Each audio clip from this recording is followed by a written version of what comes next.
할렐루야. 감사로 여는 하루, 달라스 새빛연합감리교회의 김형남 목사입니다. 오늘도 주님께서 감사한 하루를 주셨습니다. 오늘 주님 앞에 또 믿음으로 승리하는 저와 여러분이 되기를 축원합니다. 오늘 함께 보실 하나님의 말씀은 시편 37편의 말씀입니다. 제가 우리말 성경으로 봉독하겠습니다. 악을 행하는 사람들 때문에 초조해하지 말며 죄악을 행하는 사람들을 부러워하지 마십시오. 그들은 풀처럼 곧 시들 것이요 채소처럼 말라버릴 것입니다. 여호와를 신뢰하고 선을 행하십시오. 그러면 이 땅에서 잘 살게 되고 먹을 걱정이 없을 것입니다. 또한 여호와를 기뻐하십시오. 그러면 그분이 당신의 마음의 소원을 이루어 주실 것입니다. 당신의 길을 여호와께 맡기십시오. 또 그분을 신뢰하십시오. 그러면 그분이 이루어 주실 것입니다. 그분이 당신의 의를 빛나게 하시고 당신의 의를 한낮처럼 밝히실 것입니다. 여호와 안에서 잠잠히 그분을 기다리고 참고 기다리십시오. 일이 잘 돼가는 사람들, 곧 악한 짓을 하는 사람들이 있다고 초조해하지 마십시오. 화를 그치고 분노를 참아내십시오. 초조해하지 마십시오. 그렇게 하면 악으로 치달을 뿐입니다. 악을 행하는 사람은 사라지고 여호와를 바라는 사람들은 이 땅을 유산으로 얻을 것입니다. 얼마 후면 악인들이 더 이상 없을 것이니 아무리 눈 씻고 찾아봐도 없을 것입니다. 그러나 온유한 사람들은 땅을 유산으로 얻을 것이고 큰 평화를 누리며 기뻐할 것입니다. 아멘. 아멘. 예전에 학생들을 가르칠 때 매 학기마다 기도원 협회에서 나오셔서 학생들에게 성경책을 나누어 줍니다. 대학생들에게는 한글과 영문으로 된 신학 성경책을 나누어 주는데 두께도 꽤 두툼합니다. 많은 학생들이 그 성경책을 받아서 가져가는 것이 아니라 자리에 버려두고 갈 때가 많습니다.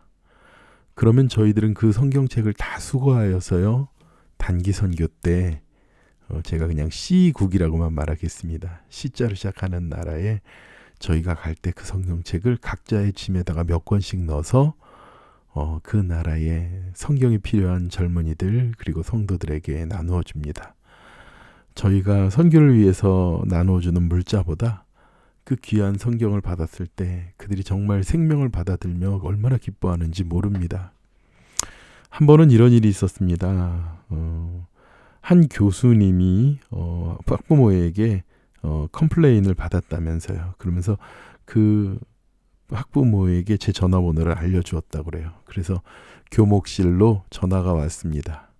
전화를 한 학부모님은 아버님이셨는데 굉장히 화를 내시면서 왜 학교에서 공부는 안 가르치고 이런 쓸데없는 책을 나누어 주느냐 그렇게 항의를 하셨어요. 그래서 그냥 조근조근히 저희가 기독교 학교이고 기독교 학교는 하나님의 신앙으로 그리고 지혜의 근본이신 아버지 하나님의 뜻에 의해서 우리 훌륭한 인재들을 양육하기 위해서 말씀도 가리킵니다. 우리 건화기념이 그렇습니다. 라고 설명을 드리고 성경을 나눠줬습니다. 라고 했는데요.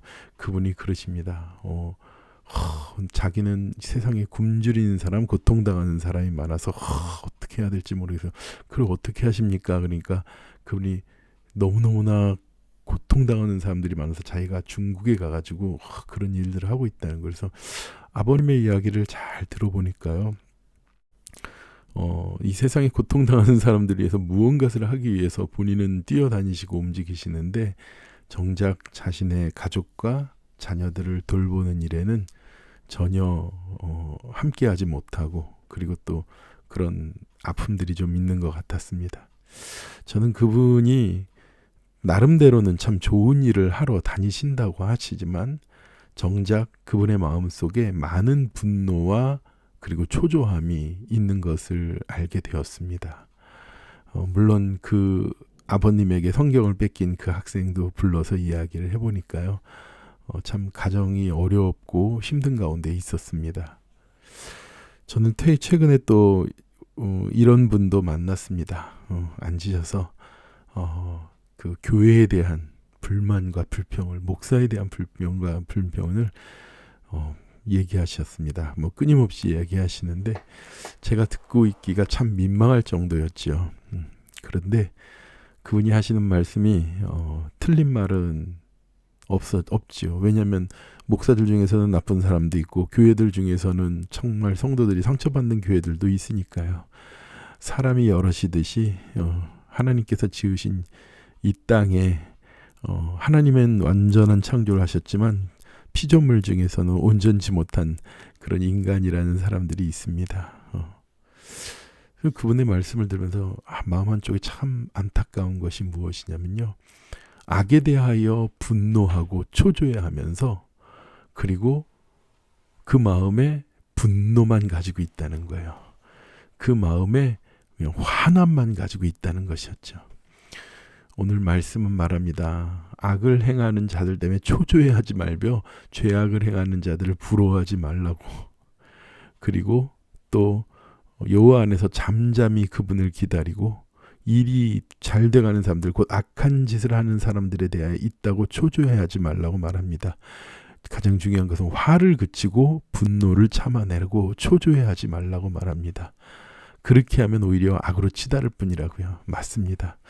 막 불평을 말하고 막 그러는데요. 얼마나 그분이 분이 많고 화가 많으신지요. 오늘 4절에 이렇게 말합니다. 여호와를 기뻐하라고요. 그러면 그분이 당신의 마음의 소원을 이루어 줄 것이라고 말합니다. 참 그분의 그 화난 이야기를 들으면서 안타까웠습니다. 만약에 하나님이 사랑하는 자녀를 보고 그 모든 일에 불평하고 화를 내는 그 자녀의 모습만 보고 있다면 하나님의 마음이 어떠셨을까? 우리들도 마찬가지입니다.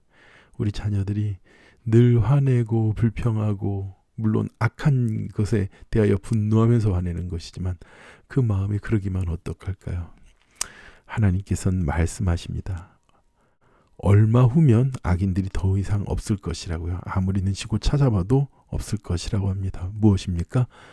심판의 몫은 하나님께 있는 것입니다. 우리가 이 세상 가운데 살아가면서 악인이 형통하는 모습들도 볼 것이에요. 그러나 하나님은 악인이든 의인이든 아버지 하나님께서 해를 동일하게 비추십니다. 그러나 하나님의 심판대 앞에도 동일하게 서는 것이죠. 우리는 살면서 세상에 일어나는 일들 때문에 분노해하고 초조해하고 하나님의 시간이 언제 올까 답답해할 때가 많습니다.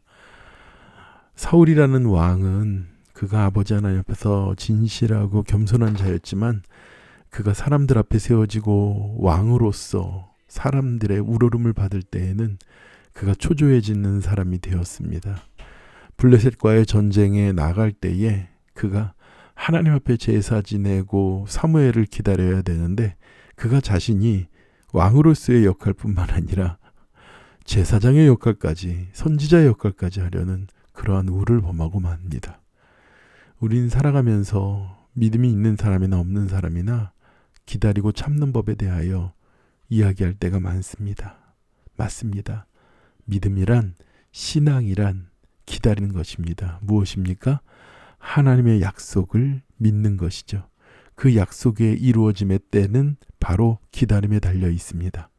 바로 그 기다림을 내가 확신을 가지고 기쁨을 가지고 소망을 가지고 마음의 소원을 이루어 주신 줄 믿고 기다리는 것, 그것을 우리는 믿음이라고 말할 수 있습니다.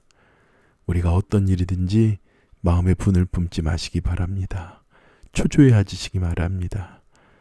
모든 악은 하나님께서 반드시 갚으시고 심판의 자리에 우리는 모두 다 설 것입니다. 그 자리에 우리는 겸손한 모습만이 필요할 것입니다. 오늘도 하나님 앞에서 기뻐하시며 그리고 하나님 앞에서 기대하면서 고대하면서 살아가는 저와 여러분이 되길 축원합니다. 기도하겠습니다. 하나님 아버지, 이 세상이 흉흉하고 악해질 때 우리는 분노하지만 하나님 우리가 초조해하지 않게 하여 주시고 의의 승리를 주시는 하나님이 계심을 믿으며 하나님을 신뢰하며 기뻐하며 마음의 소원을 이루시는 주님을 바라보며 승리하게 하여 주시옵소서. 모든 은혜를 감사드리며 예수님의 이름으로 기도드렸습니다. 아멘. 기도하겠습니다.